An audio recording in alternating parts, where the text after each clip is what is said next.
tinha aprendido no TED que você tem que começar com uma frase forte, mas os dois acabaram com a minha frase forte, que ia falar.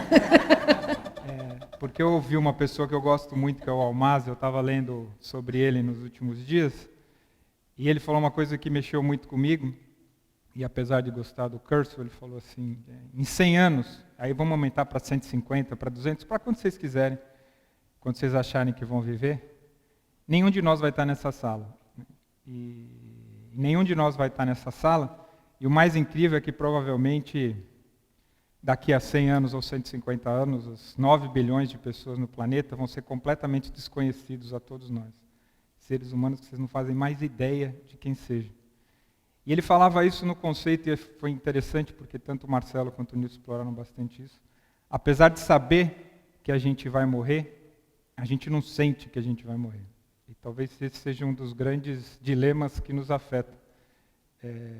Porque todo mundo sabe que vai morrer. Agora, sim, desde que eu ouvi o Almaz, eu comecei a tentar sentir a morte. E eu lembro uma pessoa que admirei muito, um grande mestre chamado Dr. Reinaldo, um médium espírita. Ele morreu em 2004 de câncer. E, obviamente, com uma profundidade espiritual, uma clareza, e sendo espírita, acreditando na reencarnação. E eu lembro que ele falava, a célula sabe que vai morrer e ela sente medo de morrer. E eu comecei a refletir isso nos últimos dias, até sintonizado com o que vinha falar aqui, e um pouco do que eu estou vivendo, porque estou trabalhando numa empresa de saúde agora. Aprofundar essa sensação, esse sentimento da morte, talvez seja o que nos tire do aquário para ir para o oceano e escolher pela vida. E talvez isso seja o ponto mais relevante que nos afeta na vida, e obviamente aqui o meu desafio, e onde o oceano onde eu navego melhor, porque eu trabalho desde os 14 anos, é o mundo das empresas.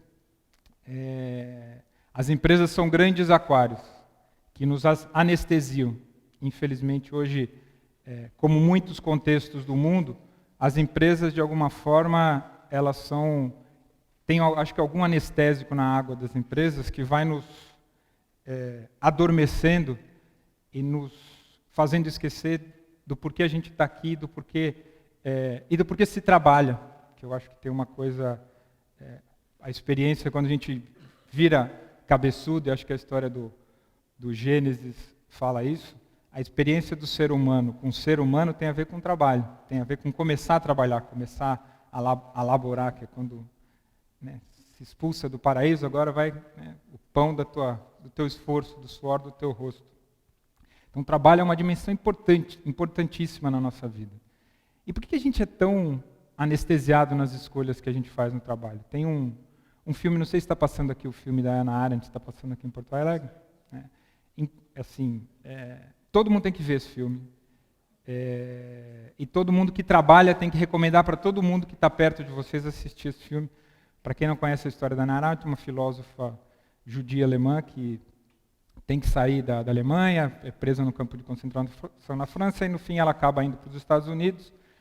E depois, 20 anos depois da guerra, o Mossad prende o vice-presidente de operações de Auschwitz, o Eichmann,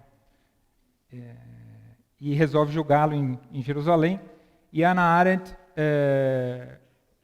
resolve escrever para New Yorker para cobrir o julgamento do Eichmann. E o filme é belíssimo porque tem uma atriz que interpreta a Hannah Arendt, e quando as falas são do Eichmann, elas são do Eichmann. Esse obviamente foi na década de 60, esse julgamento foi filmado. E é ele falando. E é um primor a gente assistir com estes olhos, principalmente quem está no mundo empresarial, com esses olhos da anestesia da escolha. Porque as pessoas... E a Hannah Arendt, isso virou um livro, e quando perguntado, o Eichmann, quando perguntado o que ele tinha contra os judeus, ou por que ele matou tantos judeus, ele falou, não tenho nada contra os judeus. Aliás, eu só obedecia a ordens, o meu papel era embarcar as pessoas no trem. Não sei o que acontecia depois que eles seguiam no trem. Eu estava cumprindo ordens. E a Hannah Arendt, então, traz a questão da banalidade do mal, e de quem faz o mal são pessoas normais, são pessoas comuns como nós. E até o Eichmann, ela tem um momento super interessante no julgamento, que o Eichmann está gripado. Ela fala, ele estava gripado. Porque a gente passa a imagem de alguém super poderoso, um demônio, alguém...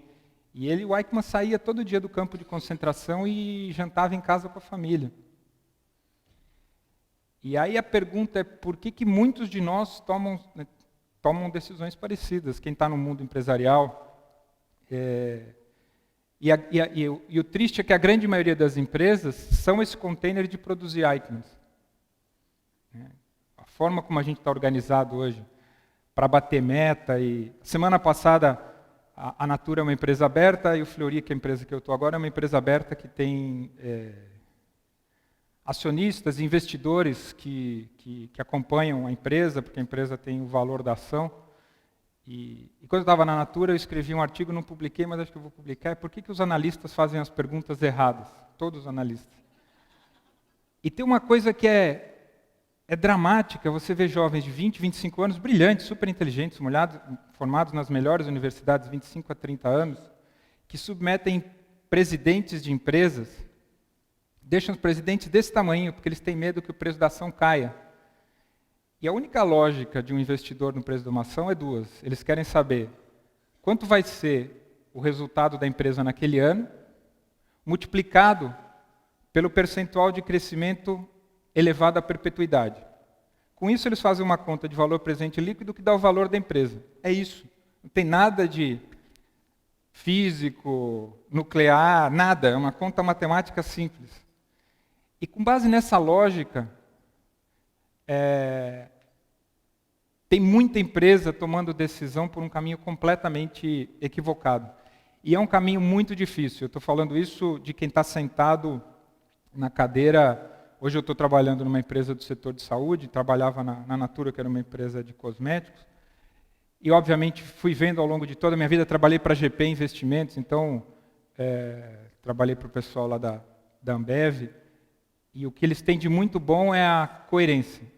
Quem leu aquele livro Sonho Grande, que talvez seja o maior, não é uma torre de Babel nesse sentido, porque todo mundo fala a mesma língua. Assim. Eles falam, aqui a gente acredita em poucos, esses poucos têm que ser melhores do que muitos, e se esses poucos abrirem mão da família deles e se dedicarem à empresa, eles vão ficar ricos. E é exatamente isso que você vive depois que você entra. Tem um dilema que algumas organizações produzem esquizofrenia, porque elas te prometem uma coisa, mas no dia a dia elas te levam a se comportar de um jeito diferente, aí você não sabe exatamente a que regra do jogo você tá trabalhando. Mas hoje tem um dilema enorme no setor de saúde, que é onde eu estou, e por isso eu escolhi estar no setor de saúde, porque eu acredito que saúde e educação são dois setores fundamentais para a transformação da sociedade. Saúde tem um tema no mundo todo, quem está vendo os Estados Unidos, os Estados Unidos está paralisado por conta do Medicare. E a coisa mais impressionante em saúde nos últimos 10 anos, a inflação médica foi o dobro da inflação oficial. Os planos de saúde operam com 90% de sinistralidade, ou seja, com margem reduzida, em prejuízo do paciente. Um dado curioso, tem uma pessoa aqui do Sul, que desenvolveu um site causabrasil.com.br, não sei se ela está aqui, porque eu encontrei ela num lugar desse da última vez, que mapeia em nuvens os principais temas das movimentações sociais. E o tema central sempre é primeiro saúde, educação e a terceiro corrupção. E o que é curioso de ver no Brasil é que, estávamos falando hoje de manhã da telefonia celular, depois de 45 milhões de pessoas terem sido incluídas, essas pessoas que hoje têm um plano privado, elas têm que ficar 3 meses para fazer um ultrassom, 5 meses para fazer uma internação, e quando elas vão precisar do plano, tem uma força enorme para as pessoas não usarem o plano. E isso está sendo produzido, é decisão empresarial. Quem toma essa decisão são empresas. Hoje, uma das coisas que eu sinto no meu físico de trabalhar numa empresa de saúde é quando uma empresa de saúde afeta a vida das pessoas de um jeito que eu nunca tinha experimentado. E vocês têm aqui no Rio Grande do Sul uma empresa que eu admiro muito, que tem tomado decisões corajosas, talvez seja a empresa que mais tem tomado decisões corajosas, e ela é completamente fora do radar, é a empresa chamada Mercur, até tem uma pessoa que presta consultoria para a Mercur, uma empresa de Santa Cruz do Sul, e o Jorge, que é neto do fundador da Mercur, eu convidei ele para falar em São Paulo, e ele fez uma pergunta existencial na empresa, acho que há 6 ou 7 anos atrás, ele fez a seguinte pergunta: se a gente fechar, se a nossa empresa fechar, que diferença vai fazer para o mundo? E a resposta que ele encontrou nele e nos colegas foi bastante dolorida, porque ele percebeu que não ia fazer diferença nenhuma. E mais do que isso, eles se sentiram, e eu vou falar as palavras que ele falou, e ele falou no evento público, então posso falar, eles se sentiam batedores de carteira. Eles se sentiam batendo a carteira dos consumidores, porque toda a lógica da empresa estava desenhada para vender mais, para aumentar a market share e para produzir consumo inconsciente das pessoas. Só que aí ele não ficou aí. Eles revisitaram toda a identidade da empresa e tomaram algumas decisões muito corajosas. Bom, eles estão em Santa Cruz do Sul, cidade fumageira, está lá toda a plantação da Souza Cruz, da Philip Morris. Tomaram a decisão de não vender para alguns setores, e obviamente o setor de cigarro foi um dos primeiros. Diz que até o padre foi falar com eles, porque como é que o cara está em Santa Cruz do Sul e não vende para Souza Cruz e para Philip Morris? Mas eles tomaram algumas decisões muito corajosas. Por exemplo, a linha que mais vendia na Mercur naquele momento era de licenciamentos, de produtos de marca. Tem um videozinho muito bacana que vale a pena assistir, que chama Criança é a Alma do Negócio, que mostra o efeito sobre a formação da identidade nas crianças da influência das marcas. E eles descontinuaram todos os produtos licenciados. A linha que mais vendia da empresa inteira, eles decidiram parar. Nenhuma borrachinha, nada, com Mickey, com Minnie, com nada. Enquanto o McDonald's manda o Ronald McDonald's para fazer programa nas escolas de entretenimento, para vender mais hambúrguer. Então, para mim, esse é o grande desafio nosso no ambiente das organizações, de ter coragem de tomar essas decisões, que são decisões que vão construir o nosso futuro. Agora, por que é tão difícil a gente fazer isso? Por que a gente tem tantos Eichmanns nas organizações, que não são monstros, psicopatas, são pessoas como nós, que vão para casa, que jogam bola com a gente, que fazem... E que mais do que isso, cada um de nós tem a porção Eichmann. Eu acho que esse talvez seja o maior desafio da gente enfrentar. Oi? A gente conversa depois. Eu acho que esse é o maior desafio, que é a gente fazer as pazes com as coisas que a gente julga fora da gente e com o mal que a gente fica apontando fora da gente. Que é integrar a nossa sombra. Como dizia o Jung, melhor do que ser do bem é ser inteiro. E esse é talvez um dos pontos mais difíceis de acontecer na organização, apesar da organização ser um dos containers mais bonitos para produzir a transformação pessoal. Porque o que eu percebo, tendo eu mesmo experimentado muita coisa no ambiente de organização e hoje responsável, trabalhando em recursos humanos desde 2003 e criando contextos de transformação das pessoas,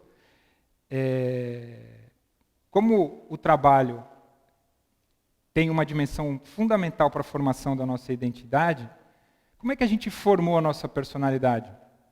Via o pecado original de tentar preencher as nossas necessidades não atendidas. O nosso ego, a nossa personalidade, é o conjunto da repetição das nossas necessidades atendidas e não atendidas ao longo da nossa infância. Tem gente que fala até os 4 anos, 5, 6, 7, 12, não interessa. Todos nós tivemos um conjunto de experiências que formou para a gente, a nossa auditoria muitas vezes é feita em cima de uma falsidade, a gente audita o que a gente acha que é, e não o potencial de quem a gente realmente pode ser, que é a história do nosso ego, da nossa personalidade. E esse ego e personalidade tem uma série de buracos.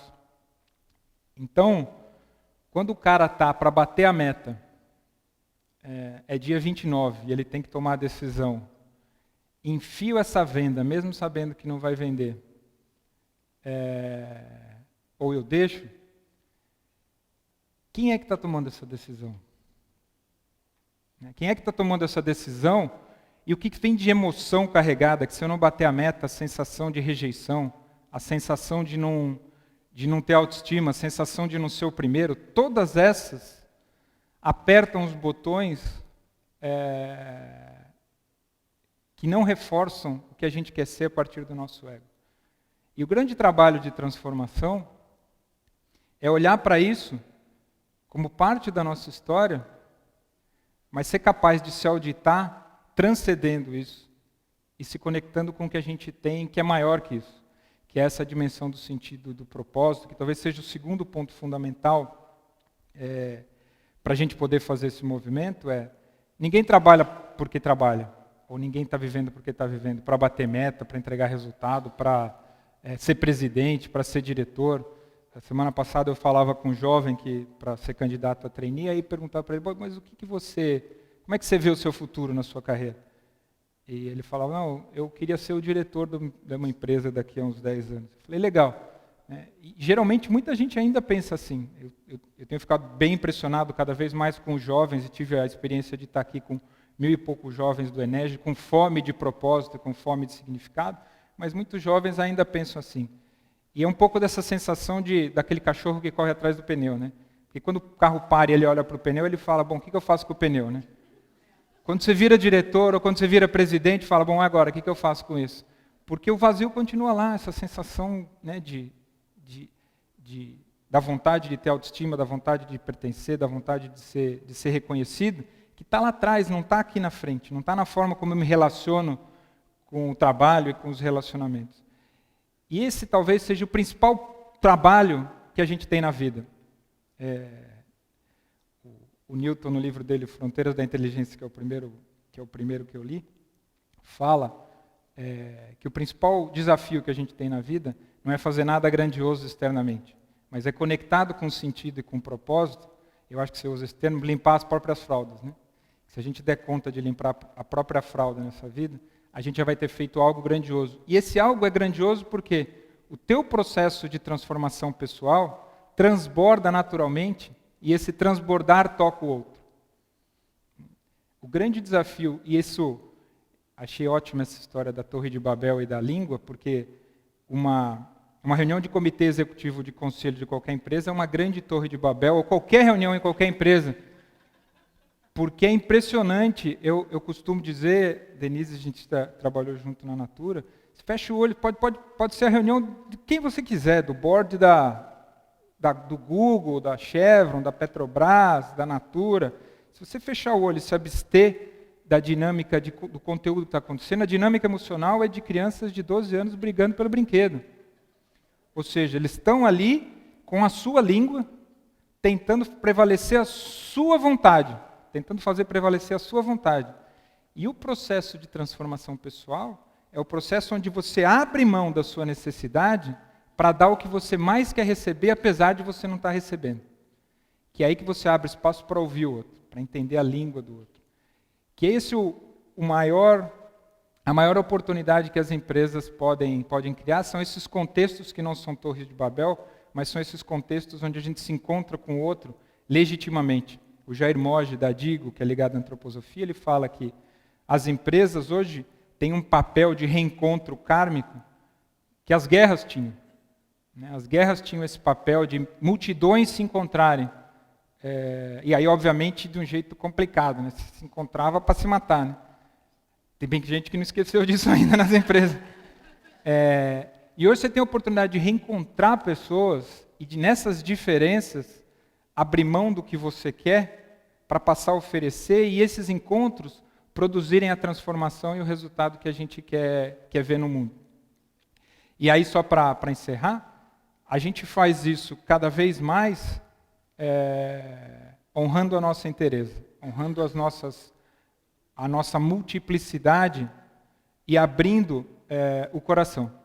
Talvez o movimento mais importante para acontecer nas empresas hoje em dia a gente, obviamente, conhecimento é importante,